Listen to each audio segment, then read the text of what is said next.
क्या CTET exam हो चुका है इनवैलिड?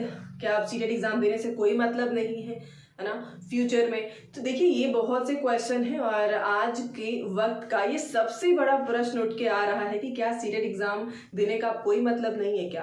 तो देखिए पहली चीज तो अफवाहों पे बिलीव ना करिए, ना रियलिटी को समझिए और ये क्वेश्चन रेज कहाँ से हुआ है इस चीज को आप समझ लीजिए ना। उसके बाद जो डाउट्स आपके माइंड में आ रहे हैं आई होप उनको थोड़ा सा आप शांत कर पाओगे और बहुत ज़्यादा भटकने की ज़रूरत नहीं है। पहली चीज़ सीरेट की जो बात, सीरेट वो से टेट कह सकते हो आप एक तरीके से, ठीक है। ये जो उठ करके आया है ये टॉपिक, ये मुद्दा, ये आखिर आया कहाँ से?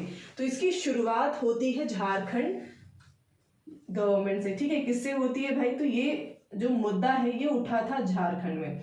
अभी झारखंड की बात हम करते हैं तो झारखंड का जो, जैसे कि हर एक स्टेट अपना टेट का एग्जाम कराता है, teacher eligibility test.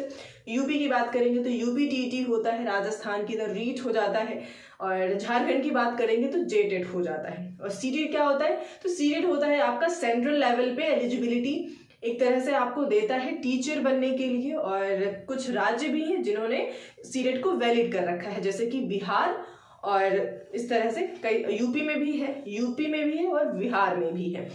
But Jharkhand में क्या था कि झारखंड ने कहा था भाई कि जो कैंडिडेट यहाँ पे जो टीचर्स की वैकेंसी आई हुई है उसमें अगर आपने जेटेट क्वालिफाई किया है तभी आप, ये हाईकोर्ट से जजमेंट आया था, आप यहाँ पे चीजें दे पाओगे एग्जाम, ठीक है।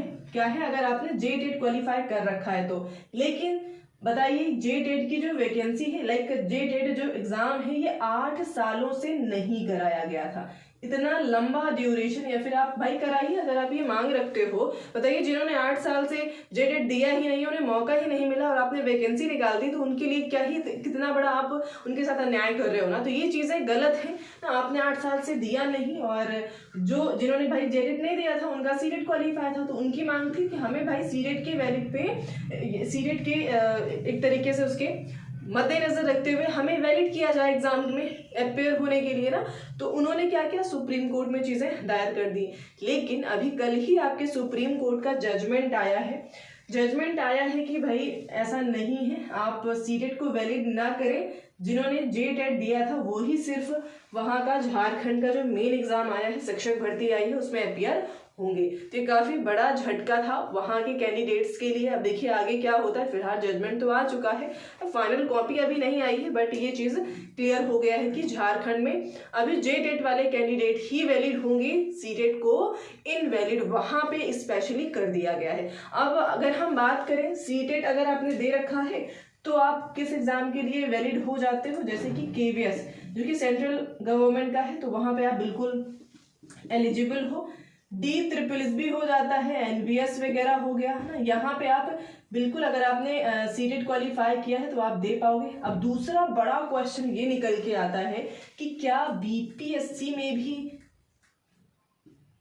सीटेट को इनवैलिड कर दिया जाएगा क्या? यहाँ पे भी याचिका दायर की गई है कि डोमिसाइल लागू कर दिया जाए, यानी कि जिन्होंने एक तरह से BTET दिया होगा ना, बिहार टेट, वो ही यहाँ पे अपेयर हो, ठीक है, सीटेट को इनवैलिड कर दिया जाए। तो ये देखते हैं। फिलहाल अभी ये कहना पॉसिबल नहीं है कि क्या चीजें एकदम से यहाँ पे ये फैसला आ चुका है क्या कि अभी वैलिड नहीं होंगे, तो ये अभी क्लियर नहीं है ना, सिर्फ झारखंड में हुआ है।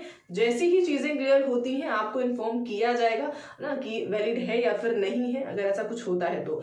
सो फिलहाल ना पॉजिटिविटी बना के रखिए, परेशान होने की जरूरत नहीं है, होना तो वही है जो होना होता है, ठीक है। तो इस चीज को सोचते हुए फिलहाल आगे बढ़ते रहें। आज के लिए इतना ही रखते हैं, मिलते हैं नेक्स्ट सेशन में। Thank you.